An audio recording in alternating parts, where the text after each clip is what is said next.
Friends, Radhe Radhe. Radha Krishna study target YouTube channel पर मैं आप लोगों का बहुत बहुत स्वागत करती हूं। आज मैं डीएलएड बैक पेपर से संबंधित कुछ महत्वपूर्ण जानकारी लेकर आई हूं आप लोगों के लिए, जो कि आप लोग स्क्रीन पे देख पा रहे हैं कि डीएलएड बैक पेपर वालों को कितनी बार एग्ज़ाम देने का मौका मिलता है।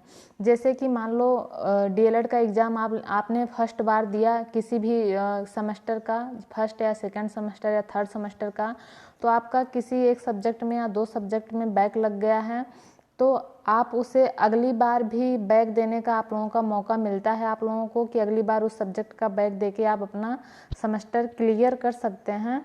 लेकिन अगर मान लो आपने बैक पेपर दिया, दोबारा फिर आपके उसी सब्जेक्ट में दोबारा फिर से बैक लग गया, तो क्या तीसरी बार आपको उसका जो है बैक पेपर, उस सब्जेक्ट का बैक पेपर क्लियर करने का मौका आप लोगों को मिलता है या फिर नहीं मिलता है? तो फिर इसी के बारे में मैं इस वीडियो में विस्तार से चर्चा करने वाली हूँ फ्रेंड्स, क्योंकि काफ़ी प्रशिक्षुओं के मन में संशय रहता है। मान लो अगर उनका दोबारा फिर से बैक लग गया, तो क्या उन्हें फिर से बैक पेपर का एग्ज़ाम देने का मौका मिलेगा कि नहीं? तो जो लोग अभी भी इस चैनल पर नए हैं, चैनल को सब्सक्राइब नहीं किए हैं, तो चैनल को ज़रूर सब्सक्राइब करें। उसके बगल में एक बेल आइकन है, उसे ज़रूर प्रेस कर दें, जिससे वीडियो की नोटिफिकेशन आप लोगों को मिल जाए। क्योंकि इस चैनल पे आप लोगों को डीएलएड से संबंधित सभी महत्वपूर्ण जानकारी बताई जाती हैं, जो आप लोगों के लिए काफ़ी हेल्पफुल साबित होती हैं। तो यहाँ मैं फ्रेंड्स आप लोगों को बता दूँ, जैसे मान लो कि डीएलएड का एग्ज़ाम आपने दिया। जैसे मान लो कि आपका फर्स्ट सेमेस्टर है, आपने एग्ज़ाम दिया, आपका बैक लग गया एक दो सब्जेक्ट में। अगर आपका 3 सब्जेक्ट में बैक लगता है तो आपका पूरा सेमेस्टर बैक हो जाता है। अगर आप लोगों का 2 सब्जेक्ट में बैक लगता है तो आप अपने बैक पेपर का सिर्फ जो है बैक सब्जेक्ट जो है उसका पेपर देके अपने अगले सेमेस्टर की परीक्षा देने के लिए एलिजिबिलिटी रखते हैं। तो फिर अगर आपने फिर से मान लो आप सेकेंड सेमेस्टर में पहुँचे, फर्स्ट सेमेस्टर में आपका बैक लगा है, आपने फर्स्ट सेमेस्टर के बैक का पेपर का एग्ज़ाम दिया और जब उसका रिजल्ट आया, आपका दोबारा फिर से उसमें बैक लग गया, दोबारा उस टाइम भी आपका क्लियर नहीं हुआ, तो क्या आपको फिर से उसका बैक पेपर का एग्ज़ाम देने का मौका मिलेगा? तो यहाँ मैं फ्रेंड्स बता दूँ आप लोगों के जो है बैक पेपर को कितनी बार एग्ज़ाम देने का मौका मिलता है। तो यहाँ 3 बार आप लोगों को मौका मिलता है अपना बैक पेपर क्लियर करने के लिए, जो कि एनसीटीई की गाइडलाइंस है। आप लोग को मैं पिछले वीडियो के माध्यम से बता चुकी हूँ, या फिर आप लोग जानते होंगे कि जो पीएनपी है वो एनसीटीई की गाइडलाइंस फॉलो करती है। तो एनसीटीई की गाइडलाइंस यही है कि अगर कोई भी प्रशिक्षु जो है अगर किसी एक सेमेस्टर में 3 बार से अधिक बार अनुत्तीर्ण होता है, तो 3 बार अनुत्तीर्ण हो जाता है, तो उसे दोबारा परीक्षा फॉर्म के लिए आवेदन करने का अधिकार नहीं है। तो फिर यहाँ मैं फ्रेंड्स बता दूँ 3 बार का मौका, ये मत समझिए कि आप लोगों को बैक पेपर देने के लिए 3 बार मौका मिलेगा।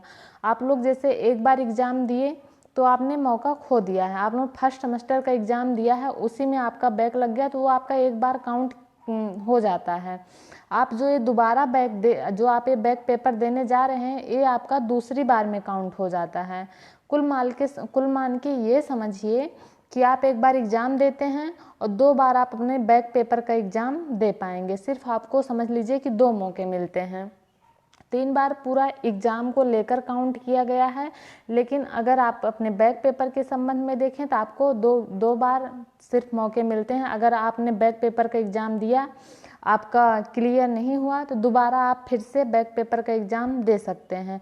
लेकिन अगर फिर से आपका क्लियर नहीं हुआ तो आप तीसरी बार बैक पेपर का एग्ज़ाम नहीं दे सकते हैं, आपको पूर्णतः फेल माना जाएगा।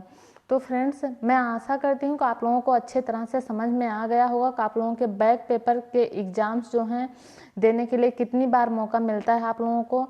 इसलिए फ्रेंड्स, आप लोग अपने सब्जेक्ट की अच्छे से तैयारी करिए, जिससे आप लोगों के बैक आने के कोई भी चांस ना हो। मैं इस वीडियो में आप लोगों को, इस चैनल के माध्यम से आप लोगों को एक बहुत अच्छा आइडिया बताऊंगी, जिससे जिन लोगों की बहुत कम तैयारी रहती होगी, बहुत कम तैयारी हो पाई होगी, कैसे बैक से बचा जाए एग्ज़ाम में। मान लो कि आपकी तैयारी नहीं है, तो आप लोग कैसे एग्ज़ाम में अपना क्वेश्चन लिखें, कैसे क्या करें, अपनी कॉपी कैसे लिखें, जिससे आपका अपने किसी भी सब्जेक्ट में बैक ना लगे। बीटीसी का कुछ फार्मूला होता है जो कि अगर आप लोग सही से, मान लो आपका सब्जेक्ट नहीं तैयार है, लेकिन आप अगर एग्ज़ाम में उस फार्मूले को अपनाते हैं तो फिर आपके सब्जेक्ट में बैक नहीं लगता है। तो फ्रेंड्स, मैं आपको उस फार्मूले के बारे में अगले वीडियो में ज़रूर बताऊंगी। तब तक के लिए आप लोग इस चैनल को ज़रूर सब्सक्राइब करें और उसके बगल में बेल आइकन है उसे ज़रूर प्रेस कर दें। तो फ्रेंड्स, मिलते हैं नेक्स्ट वीडियो में नई अपडेट के साथ। भगवान करे कि आपका दिन शुभ हो। राधे राधे।